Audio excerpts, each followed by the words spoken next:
بسم اللہ الرحمن الرحیم، السلام علیکم۔ میں ہوں محمد عثمان اور آپ دیکھ رہے ہیں پروگرام حرف راز عوریہ مقبول جان کے ساتھ۔ ناظرین، گزشتہ روز بھی ہم نے ذکر کیا تھا کہ دنیا بھر میں پاکستان کو تنہا کرنے کی کوششیں جاری ہیں۔ امریکہ، بھارت، اسرائیل گٹھ جوڑ اب کھل کر سامنے آ چکا ہے۔ آج انتہائی اہم ملاقات ہوئی اسلام آباد میں، چین کے سفیر آرمی چیف سے ملے، ڈی جی ISI بھی اس میں شریک تھے۔ چین نے کھل کر پاکستان کی اسٹریٹجک حمایت کا اعلان کیا اور ساتھ ہی ایک اور اہم بیان امریکہ کے صدر جو بائیڈن کا کہ افغان جانے اور طالبان جانے، ہم تو 31 اگست کو جا رہے ہیں۔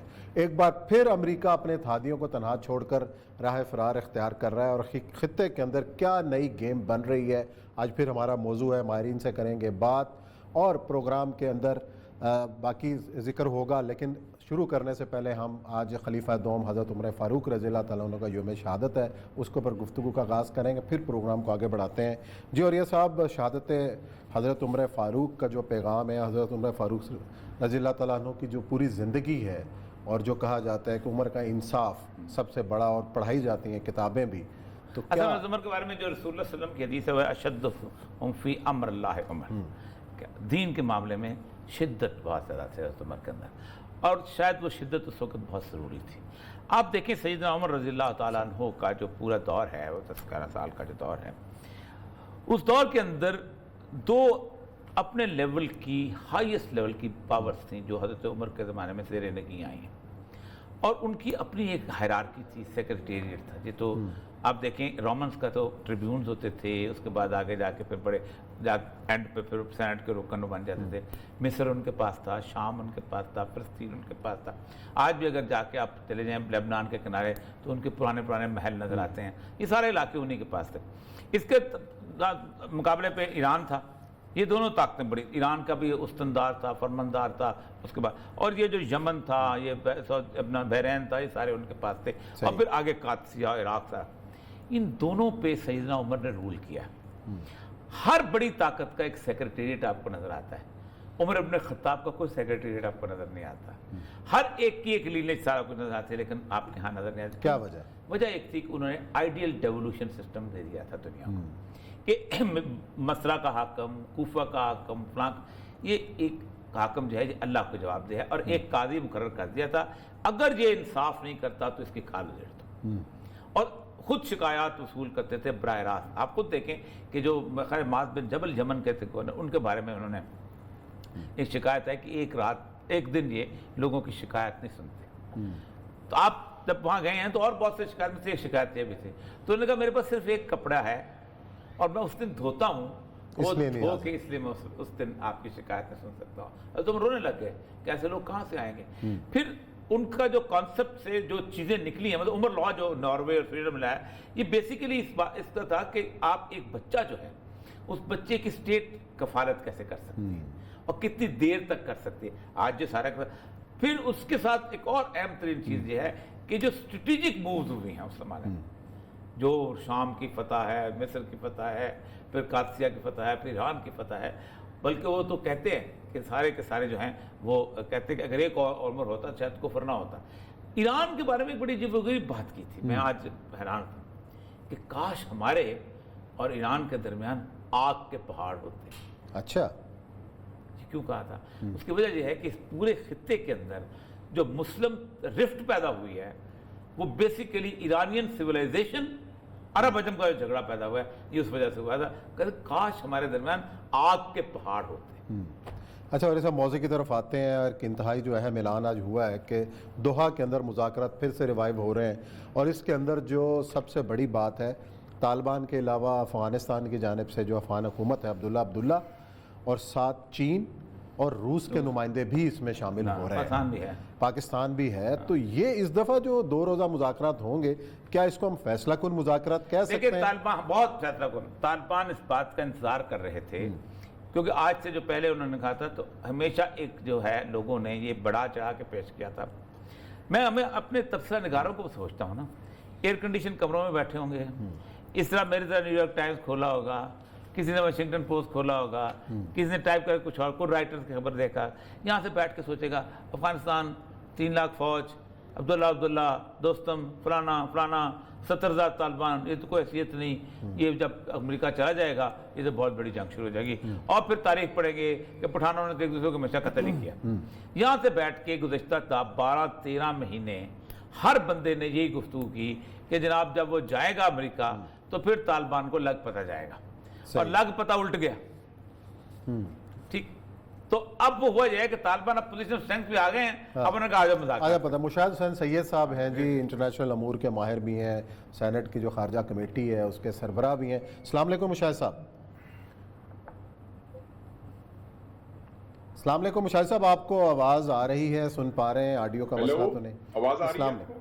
جی بالکل آواز آ رہی ہے۔ ہم یہ کہہ رہے ہیں کہ گزشتہ کئی دنوں سے پاکستان کی قیادت، ہمارا دفتر خارجہ شاہ محمود قریشی صاحب بھی بار بار ایک ہی بات کر رہے ہیں۔ مشاہد صاحب آپ آواز سن پا رہے ہیں ہماری؟ مجھے آواز نہیں آ رہی آپ کی۔ آپ آڈیو کا مسئلہ ذرا ٹیکنیکل ذرا دیکھ لیجئے، ہم پھر آپس میں گفتگو شروع کرتے ہیں، جیسے ہی مشاہد صاحب آتے ہیں ہمیں بتا دیجئے گا۔ تو اور یہ صاحب یہی بات ہو رہی تھی کہ آج جو ہے جو ہوئی ہے کہ چین کے سفیر گئے ہیں جی، بات چلیں مشاہد صاحب نے دوبارہ جوائن کیا۔ السلام علیکم مشاہد صاحب۔ السلام علیکم جی۔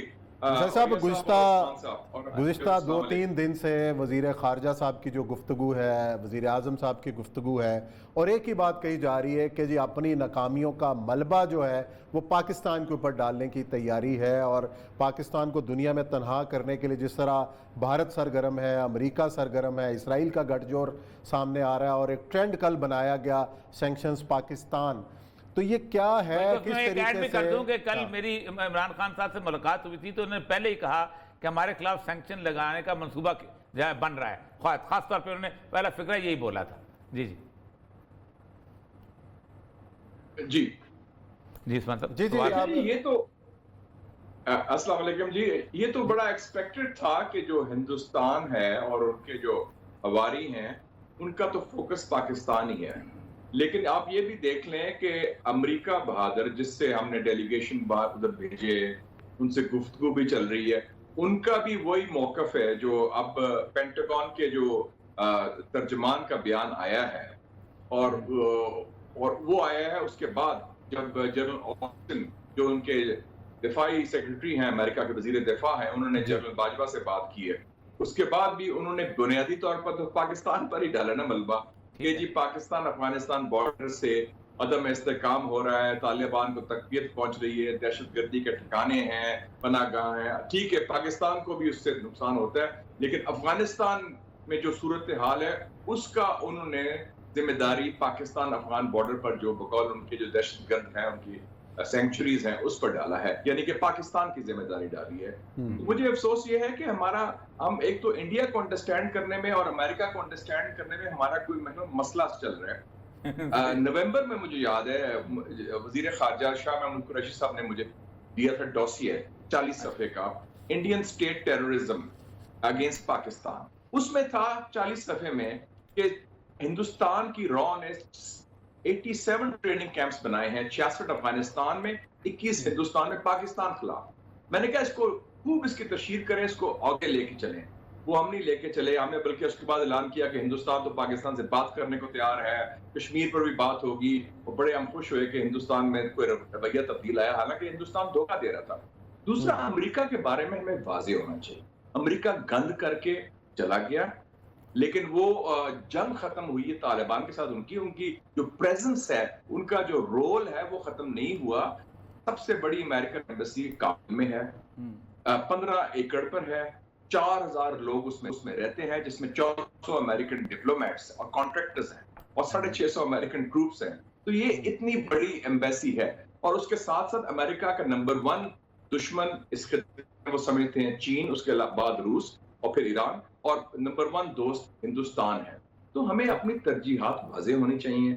آج آپ نے دیکھ لیا کہ چائنیز سفیر آپ کے پاس آیا ہے، مشکل وقت میں اس نے پھر ساتھ دیا ہے، ٹھیک ہے، داسو کی بات بھی ہوئی ہوگی، سیکیورٹی کاؤنسل کی بات بھی ہوئی ہوگی، لیکن کل جو مذاکرات ہو رہے ہیں تو ہم ہیں اس حوالے سے کوارڈینیشن کہہ لیں، مشترکہ حکمت عملی کہہ لیں، لے دے کے چین ہی آپ کا سہارا ہے، چین ہی آپ کا ستون ہے، چٹان کی طرح آپ کے ساتھ کھڑا ہے، اور ہم دائیں بائیں دیکھتے ہیں کہ امریکہ سے مسکراتا ہے تو ہم بھاگے جاتے ہیں، یا مودی کا کوئی پیغام آتا ہے تو ہم کہتے ہیں او جی بڑے ایکسائٹڈ ہو جاتے ہیں. ہمیں ہماری سمت کلیئر ہونی چاہیے، ہماری لائن کلیئر ہونی چاہیے، اور اسٹریٹجک کلیئرٹی کی ضرورت ہے.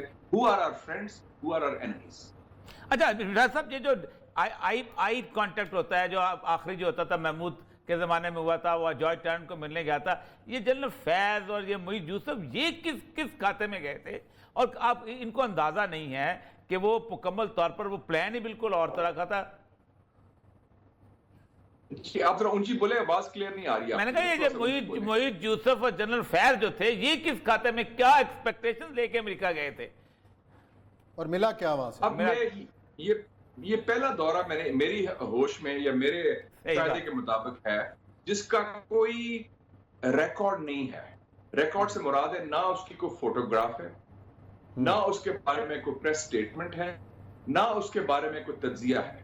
ایک ٹویٹ آئی محیط یوسف کی کہ بہت اچھے تعلقات ہیں، مومنٹم ہو رہا ہے، اور ایک ٹویٹ آئی جیک سلیون کی ٹویٹ. اب یہ نہیں پتا ملاقات وائٹ ہاؤس میں ہوئی یا ریسٹوران میں ہوئی یا گپ شپ مارتے ہوئی، اور کہاں ہوئی، کس کے ساتھ ہوئی، کوئی آئیڈیا نہیں، کوئی ڈیٹیلز بھی نہیں دی گئی. تو وہ بھی بڑا میں سمجھتا ہوں کہ پہلے بھی خیر ایسے ہوا تھا، جنیوا میں بھی ان کے کوئی ایسی فوٹوگراف نہیں آئی تھی، لیکن ایک سفارتی تقاضے بھی ہوتے ہیں. جب آپ ملاقات کرتے ہیں تو آپ کی فوٹو آتی ہے، آئی کانٹیکٹ آپ نے کہا، ہینڈ شیک ہوتا ہے، مسکراہٹ ہوتی ہے، جو بھی ہوتا ہے. اور جنرل فیض میرے خیال میں پرابلی سی آئی اے چیف کو ملے ہوں گے، اور کیونکہ ان کے کاؤنٹر پارٹ تو وہی ہیں، اور شاید امریکہ کے اور جو نیشنل سیکیورٹی کے لوگ ہیں ان سے ملے ہوں گے. لیکن اس کے نتیجے میں ہمیں جو اصل بات ہے، action speak louder than words.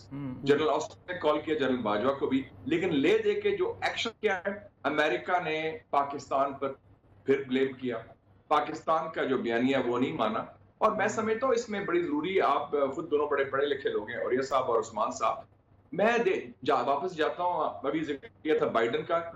8 جولائی کی میں نے پوری پریس کانفرنس سنی تھی پریزیڈنٹ بائیڈن کی، جس میں پورا فوکس تھا افغانستان. اس میں 3 باتیں اس نے کی تھی.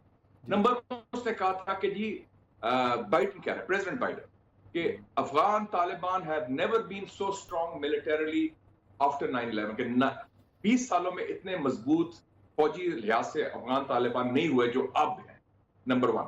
نمبر 2 انہوں نے کہا کہ میرے خیال میں کبھی افغانستان تو ایک متحدہ ریاست، یونیفائڈ اسٹیٹ تو رہا ہی نہیں. کب ہے یونیفائڈ؟ وہ اس طرح ہی ہے. تو افغانستان کی سالمیت کے بارے میں بھی سوال اٹھا لیا اس نے. اور تیسری بات انہوں نے کی کہ دیکھیں جی ہم نے جو کرنا تھا کر دیا، ہمارا اب فوکس ہونا چاہیے چین، وہ سب سے بڑا ہمارے لیے چیلنج ہے. تو یہ اس نے یہ اور بھی باتیں کی، لیکن یہ 3 ٹیک اویز میرے حوالے سے میں سمجھتا ہوں، میرا مشاہدے کے مطابق یہ بڑے اہم تھے کہ انہوں نے افغانستان کو تو رائٹ آف کر دیا کہ ٹھیک ہے وہ آپس میں لڑے، چاہے تقسیم ہو یا خانہ جنگی ہو، ان کو سوٹ کرتا ہے. چین ان کے خلاف سمجھتے ہیں، ایران کو اپنے دشمن سمجھتے ہیں، روس کو اپنا دشمن سمجھتے ہیں، اور پاکستان کو شک کی نگاہ سے دیکھتے ہیں. اور باقی رہ گئے وسطی ایشیا کے ریاستیں جو روس کے ساتھ ملی ہوئی ہیں، تاجکستان، ترکمانستان اور ازبیکستان، تو اور تینوں نے ان کو انکار کر دیا اڈے دینے سے. پاکستان نے بھی ان کو انکار کر دیا اڈے دینے سے. گو کہ جو بومبنگ ہوئی ہے یا پچھلے دنوں وہ قطر سے جہاز آئے تھے B-52، تو وہ پاکستان کے سرزم فضائی اوپر سے ایئر کوریڈور سے گزر کے گئے ہیں. اچھا مشال صاحب آپ ہمارے ساتھ ہی رہیے گا. ابھی اس وقت ہمیں دوحہ سے جوائن کیا ہے طالبان کے سیاسی امور کے ترجمان ہیں جناب سہیل شاہین صاحب. ان سے بھی پوچھیں گے کہ کیا توقعات لے کے جو ہے یہ مذاکرات شروع ہو رہے ہیں اور تمام سٹیک ہولڈرز بھی اس میں بیٹھ رہے ہیں، اور اس مذاکرات کا کیا نتیجہ نکل سکتا ہے؟ السلام علیکم سہیل شاہین صاحب. وعلیکم السلام ورحمۃ اللہ وبرکاتہ. سہیل صاحب، ایک تو اطلاعات آ رہی ہیں کہ مذاکرات شروع ہو رہے ہیں دوحہ میں، اور اس کے اندر چین، روس اور عبداللہ جو ہیں افغان حکومت کی جانب سے شریک ہو رہے ہیں. آپ کیا سمجھتے ہیں کہ یہ جو دور ہوگا یہ کوئی فیصلہ کن دور ہے؟ اس حوالے سے کوئی معاہدہ طے پا جائے گا؟ کیا سمجھتے ہیں آپ؟